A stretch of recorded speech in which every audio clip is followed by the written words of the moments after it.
Sundance, buying a Sundance for Faye.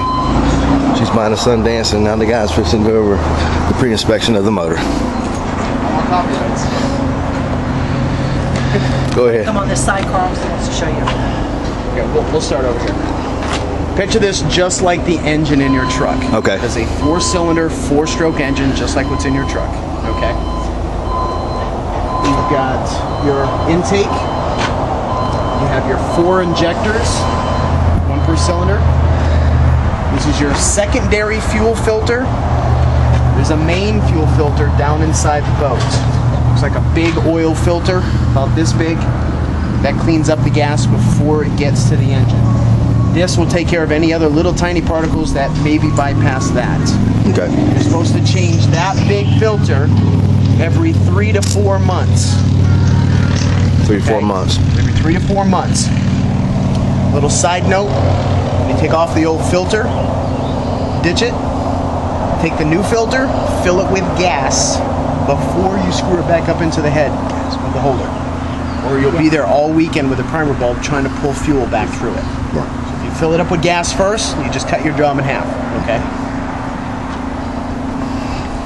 This is your oil in. Yes, they already did. The engine holds 3.7 U.S. quarts of Yamaha 4-stroke oil. That's the only oil you're going to use in this engine. Is that right? Okay. Okay.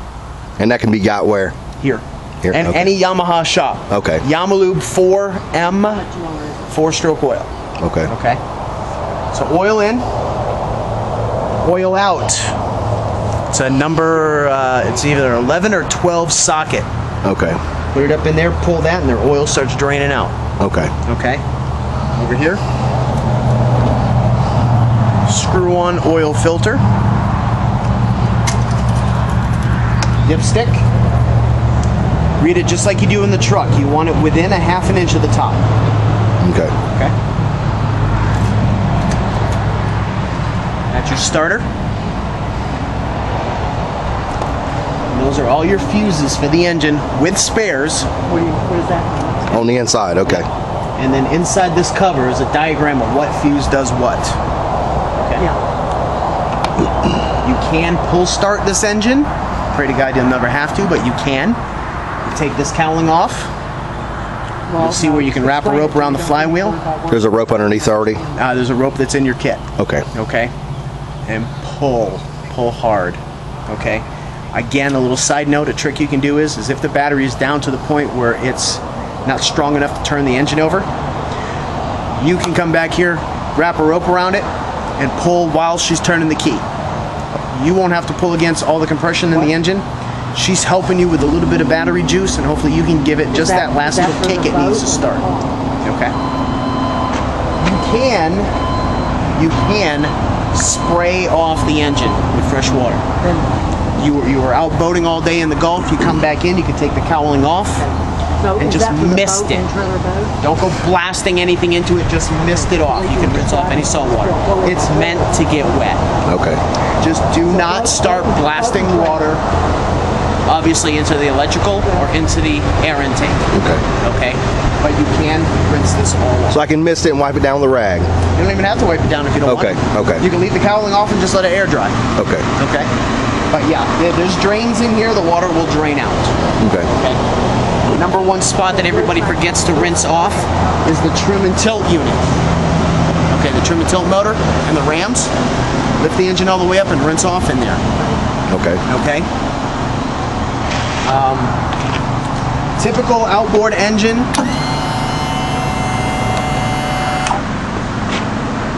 Water goes in here, the water pump just above it, sends it up to the power head, circulates it around.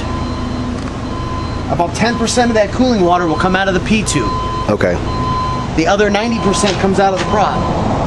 You'll never see that water coming out because you'll be in the water and you can't tell the difference. In the event this does not pee, don't get worried that the engine's going to overheat. It's only 10%.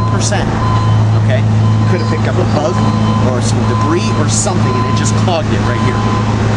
You can carry a long thin piece of wire, even a paper clip, and you can just poke it back up in there, hopefully dislodging whatever's in there. it'll start to pee.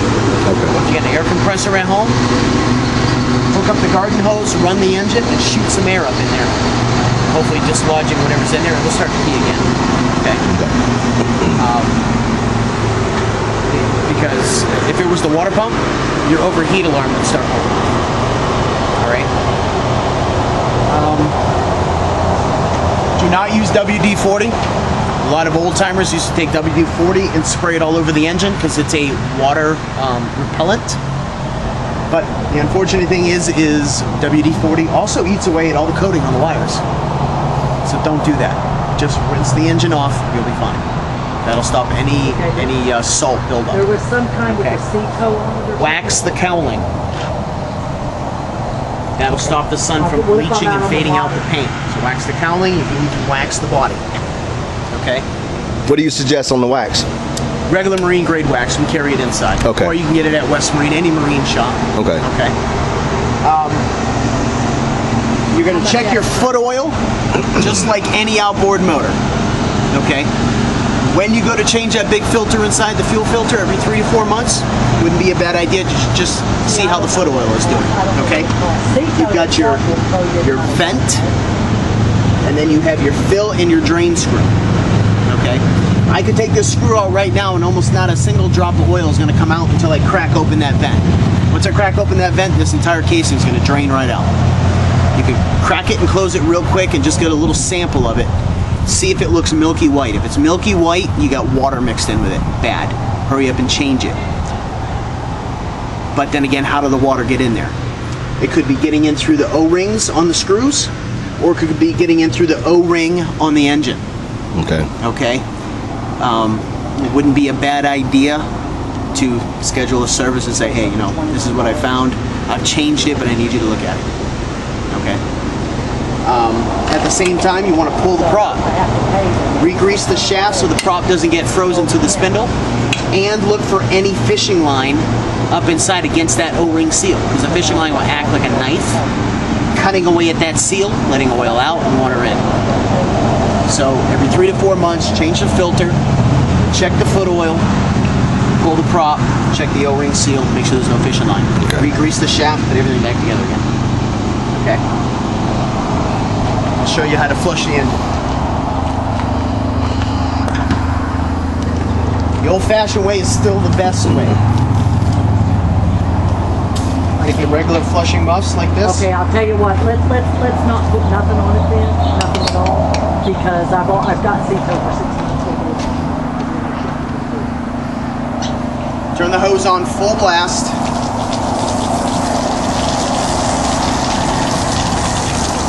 No, that's just for towing me off the water.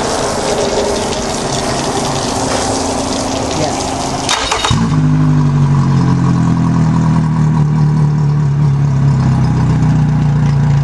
Then just let the engine idle. There's no need to race it. Just let it idle. Feel the water coming out of the crop. Just a little bit coming out of here. That's because that water is going to go back down through the exhaust port and cool off the exhaust ports. That's the majority of your cooling water going through the motor. I've got time to make a mistake. Let it sit there and do that for 10-15 minutes. Now you got time to take whatever gear that you've got in the boat out of the boat when you get it back home. By the time you get all your gear out, that thing's flushed. Rinse off the power head. Close it up, you're all done there. Now you can wash off the rest of the boat and the trailer. Okay?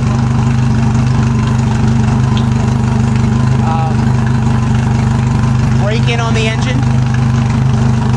is 1 hour at 2,000 RPM.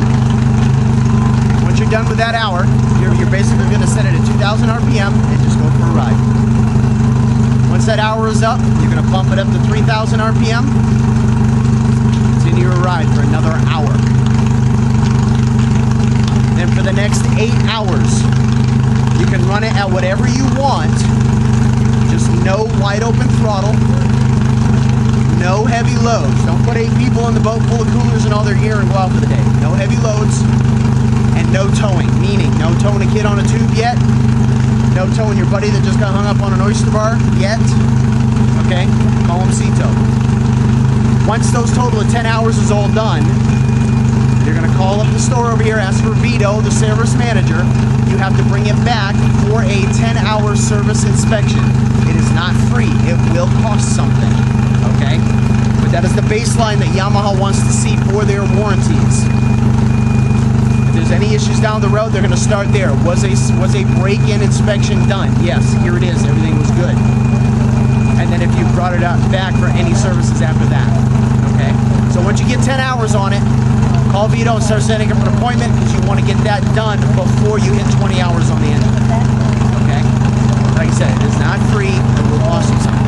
All right? I don't know the exact charge. Okay. Then once you get it back from that, run it like you stole it. Do whatever you want with it after that. Normal service on the engine after that point is once a year or every 100 hours of runtime. Okay? So, the biggest thing is run it, run it, run it. If you can't take it to the water that week, hook up the garden hose just like I did and let it sit there and idle for 15-20 minutes. The biggest thing, or the biggest problem with our engines right now is the ethanol fuel. It doesn't matter if it's Yamaha, Mercury, Suzuki, Tohatsu, it doesn't matter. Two-stroke or four-stroke, doesn't matter.